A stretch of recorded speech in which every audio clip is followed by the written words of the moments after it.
तो दहशत गर्दों को इबरतनाक सजा दी जाए। इस घर का बहुत कमाने वाला साबिर सैनी था।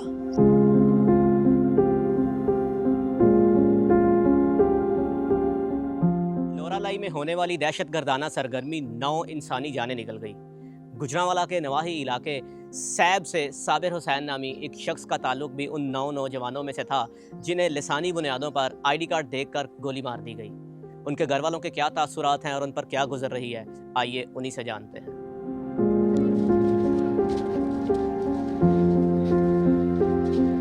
जी करते हैं कभी तो मैं आना छड़ दो आ जाओ ਤੇ ਆਂਦੇ ਹਨ ਅੱਬਾ ਜੀ ਕੁਛ ਨਹੀਂ ਹੁੰਦਾ ਉੱਥੇ ਬਸ ਇਸ ਤਰ੍ਹਾਂ ਜਿੱਥੇ ਰੋਜੀ ਮਨ ਮਾਲਕ ਖਿਲਾਰੀ ਸੀ ਉੱਥੋਂ ਤਾਂ ਚੁਗਣੀ ਸੀ ਉਹਨਾਂ ਉਹਦੀ ਰਜ਼ਾ ਅੱਲਾ ਦੀ ਫਿਰ ਉਹਨੂੰ ਕਿਹੜਾ ਡੱਕ ਸਕਦਾ। ਸਾਬਰ ਹੁਸੈਨ ਜੀ ਕਾਫੀ ਦੇਰ ਤੋਂ ਤਕਰੀਬਨ ਕੋਈ 15 ਸਾਲ ਤੋਂ ਉੱਥੇ ਕੰਮ ਕਰਦਾ ਪਿਆ। ਇਹਦੀ ਦੁਕਾਨ ਸੀ ਉੱਥੇ, ਉਹ ਬਿਜ਼ਨਸ ਦੇ ਸਿਲਸਿਲੇ 'ਚ ਉੱਥੇ ਗਿਆ ਸੀ, ਆਪਣੀ ਮਜ਼ਦੂਰੀ ਕਰਦਾ ਸੀ ਬੱਚਿਆਂ ਦੀ ਲਈ, ਤੇ ਉਹ ਉੱਥੇ ਆ ਜਾ ਰਿਹਾ ਸੀ, ਕੋਈ ਮਸਲਾ ਨਹੀਂ, ਬੜੇ ਮਤਲਬ ਅੱਛੇ ਤਰੀਕੇ ਨਾਲ ਕਾਰੋਬਾਰ ਉਹਦਾ ਕੰਮ ਚੱਲਦਾ ਸੀ ਪਿਆ।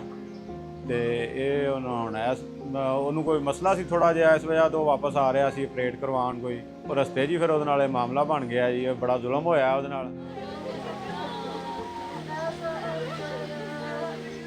सुबह फजर टाइम जब नमाज के लिए उठी तो मेरी भाभी ने मुझे फ़ोन किया, कहते तेरे भाई को उन्होंने मार दिया है, दहशत गर्दों ने, जल्दी घर आ जाओ। वो शुरू से ही उधर काम करते हैं, जब से होश संभाला हमने तब से अपने भाई को उधर ही देखा है। 2-3 माह बाद वापस आ जाते थे। हाँ जी, 15 दिन बाद आ रहे थे। बीमार थे ना वो, उनका ऑपरेट होना था, इसलिए जल्दी वापस आ गए। तो हम पूछते थे कि हमें डर लगता है, आप जो कहते कुछ नहीं होता मुझे, आप मुझे दुआएं देती हो, मुझे कुछ नहीं होता। मेरी यही हुकूमत बाला से अपील है, मरियम नवाज से, हुकूमत पंजाब से, कि मेरे भाई के बच्चों को इंसाफ दिया जाए, उनके लिए कुछ करें, क्योंकि अब वो बेसहारा हो गए, छोटे छोटे हैं, उनका कोई कमाने वाला नहीं है।